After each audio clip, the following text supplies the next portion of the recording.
Hi, it's Zoisa again, and I wanted to talk to you about some muscles.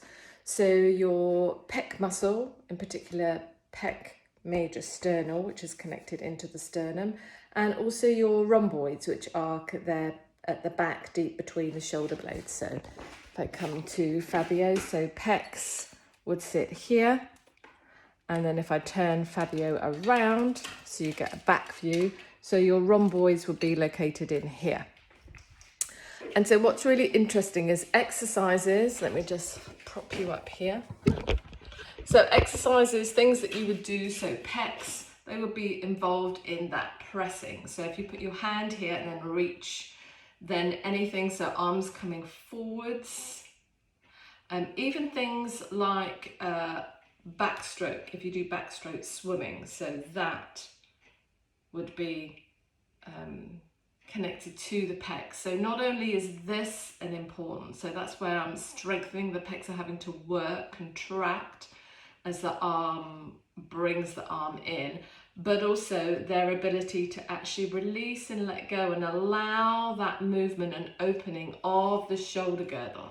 So if I'm doing a backstroke or even lifting my arm, if my pecs, if I wind my t-shirt up here, you can see if there's any excess tension or imbalance in the shoulder, then in my pecs here next to my sternum, then that's going to cause tension. You can see where it's knotting and pulling, and then if I go to open my arm out, it actually restricts, or if I go up here, I haven't got the range of motion because of any excess tension over or under energies imbalance in the pecs.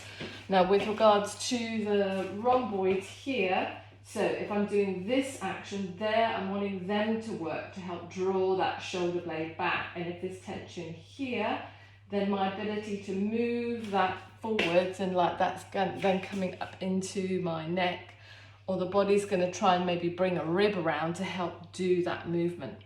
So the other thing that I wanted to let you know about those two muscles, which is interesting, is they're actually connected to the liver.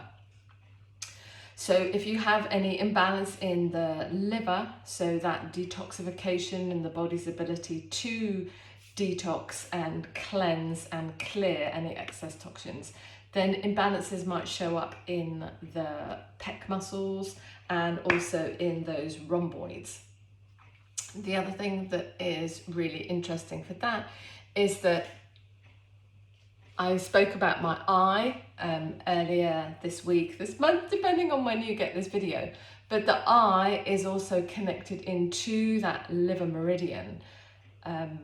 Fascinating when you look at Chinese medicine. So again, the bigger picture perspective, what are the different organs connected into the eye? You also have stomach. So stomach meridian comes from here and goes up around through.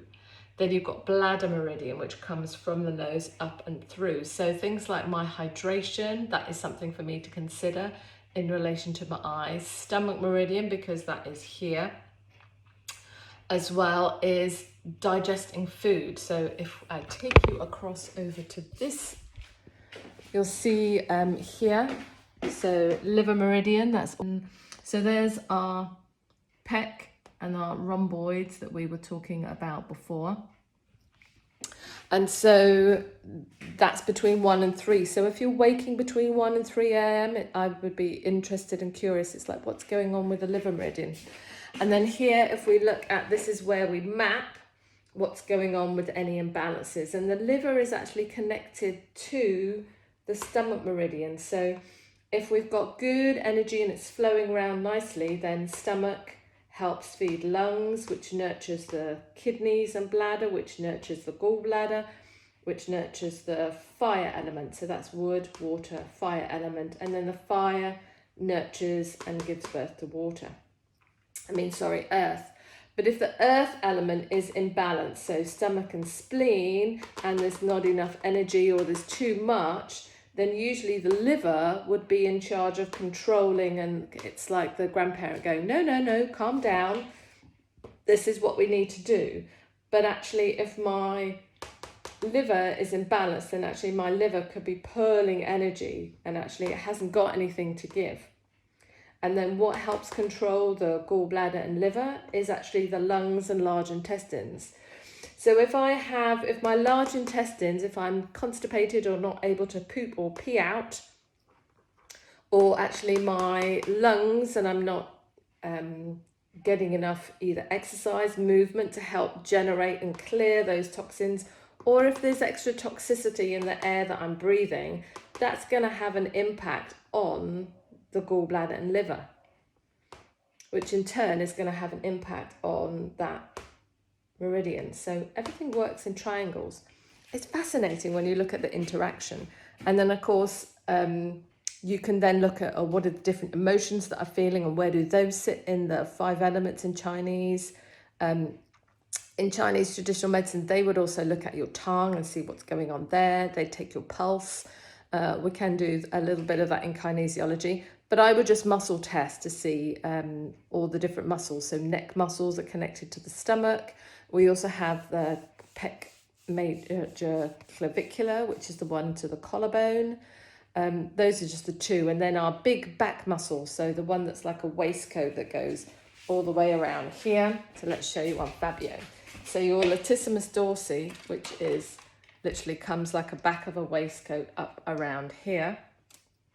That's actually connected to the spleen. So if there's any imbalances there, then that would show up in a kinesiology testing. And then again, we would look at what's going on physically, emotionally, mentally, all the different areas. Food for thought, very interesting.